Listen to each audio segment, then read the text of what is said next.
여러분, 은퇴하고 나면 늘 마음속에 자리 잡는 두 가지 고민이 있죠. 하나는 건강이고 다른 하나는 돈입니다.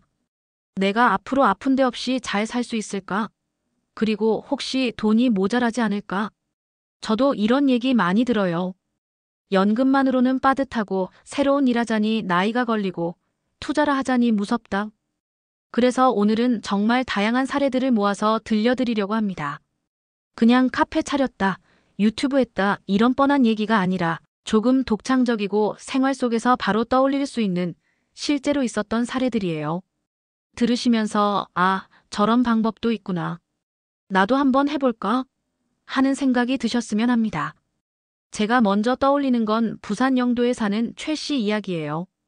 은퇴 전까지 조선소에서 일하다가 건강이 걱정돼서 매일 아침 공원에 산책을 나갔는데 어느 날 강아지를 데리고 나온 젊은 부부가 그러더래요. 산책시킬 시간이 없어서 늘 미안하다고. 그 말을 듣는 순간 내가 대신 해줄 수 있겠다는 생각이 딱 들었대요. 그래서 동네 인터넷 카페에 글을 올렸죠. 은퇴한 아저씨가 강아지 대신 산책시켜드립니다. 소액만 받고 해요.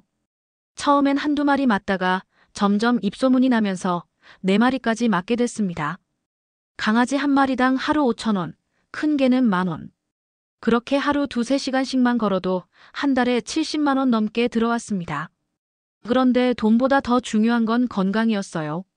원래 혈압약 드시던 분인데 개들과 매일 걷다 보니 약을 줄였다고 하더라고요. 나는 개들이 내 월급 주고 내 건강 지켜주는 직원들이야. 하면서 껄껄 웃으시는 모습이 참 인상 깊었습니다. 비슷하게 조금 색다른 사례가 있어요. 바로 아기 돌잔치 사회자 일을 하는 분이었는데요. 서울 강동구에 사는 64세 윤 선생님은 원래 직장에서 늘 행사 사회를 도맡던 분이었어요. 은퇴 후 우연히 지인의 부탁으로 아기 돌잔치 사회를 보게 됐는데 반응이 너무 좋은 겁니다. 목소리도 안정적이고 유머도 적당히 섰고 또 아이들을 다독이는 모습이 좋아서 입소문이 퍼졌습니다.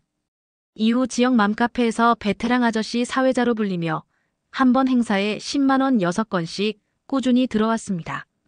그렇게 한 달에 60에서 80만 원 정도. 내가 직장 다닐 때는 발표가 힘들었는데 은퇴하고 나니 오히려 즐겁다며 지금은 손주 돌잔치 사회 보는 게 꿈이라고 하시더군요. 서울 종로에 사는 이 여사님은 집안 정리를 하다 뜻밖의 재산을 찾았어요. 낡은 교복 다이얼 전화기, 88 올림픽 기념품, 오래된 LP판들. 그냥 버리자니 아깝고 쓰자니 쓸 데가 없던 것들.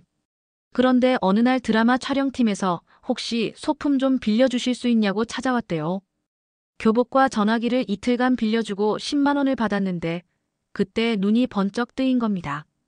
그래서 블로그에 물건 사진을 올리고 추억 소품 대여합니다 하고 시작했죠. 교복 하루 3만 원, 전화기 2만 원, 잡지 세트 5만 원. 이렇게 가격을 정해서 빌려줬더니 영화사, 웨딩 촬영팀, 유튜버까지 줄줄이 연락이 오더랍니다.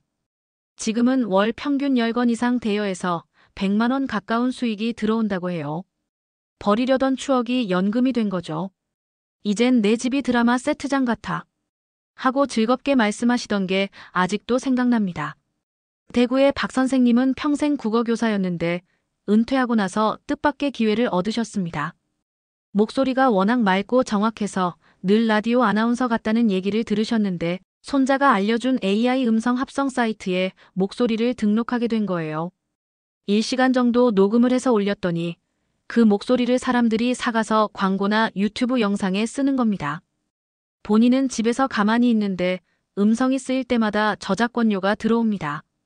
한 달에 30만 원에서 50만 원. 적지 않죠. 박 선생님은 그러시더군요. 내 목소리가 은퇴 후에도 이래서 용돈 벌어주니 내 분신 같아. 또 인천 송도에 사는 김할머니는 영어를 거의 못하시는데도 외국인 대학생들한테 한글과 한국 문화를 가르치면서 수입을 얻고 계세요. 교회 봉사를 통해 외국인들과 자주 교류했는데 학생들이 직접 한글 배우고 싶다고 해서 도서관에서 무료 수업을 시작했거든요. 그런데 학생들이 미안하다며 봉투에 수업료를 조금씩 넣어주기 시작했고 그게 본격적인 과외로 이어졌습니다. 지금은 주 3회 한 번에 2시간 수업을 하고 학생이 10명 넘게 모입니다. 수업료는 1인당 1만 5천 원 정도. 그러면 한 달에 100만 원이 훌쩍 넘습니다. 무엇보다 손주 또래 학생들과 정이 들고 외국인 친구들이랑 김치찌개도 같이 끓여 먹으면서 내가 아직도 젊다는 걸 느낀대요. 이런 사례 외에도 정말 다양한 방법이 있어요.